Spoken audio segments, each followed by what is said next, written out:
Shtyhet seanca në GJKK për shqyrtimin e kërkesës së Jamar Maltezit për zëvendësimin e masës së sigurisë. Seanca e radhës do të zhvillohet me datën 30 qershor në orën 9:30.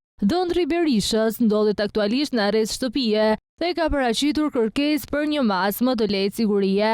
Në 30 qershor në orën 10 është caktuar edhe seanca e parë në Themel për dosjen Partizani, ku i pandehur për korrupsion në shmarish kryeministri Sali Berisha, Jamar Maltezi dhe 3 të tjerë.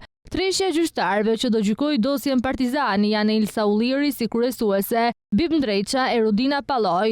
Pritet një gjyqje gjatë me dëshmitar dhe paraqitje provash, pasi asnjë nuk ka kërkuar gjykim të shkurtuar. Nën akuzë për korrupsion, Sali Berisha do të përgjigjet për aferën e privatizimit të klubit Partizani, për të cilën SPAK thotë se ai shfrytëzoi pushtetin që i jepte pozicioni si kryeministër për të pasuruar familjen e tij përmes ëndrit Jamar Maltezi. Ky i fundit do të përballet me drejtësinë për korrupsion pasiv dhe pastrim parash. Për korrupsion aktiv dhe pastrim parash akuzohen edhe biznesmeni Fatmir Bektashi, Gjimi Begeja, trashëgimtari tokës dhe bashkëpronari Home Plan, si dhe Andja Pustina, financiarja që kryente të gjitha operacionet financiare dhe ligjore të Home Plan. Në gjyq janë dërguar edhe kompanitë Kontakt, Home Plan dhe Studio Pustina për pastrim parash.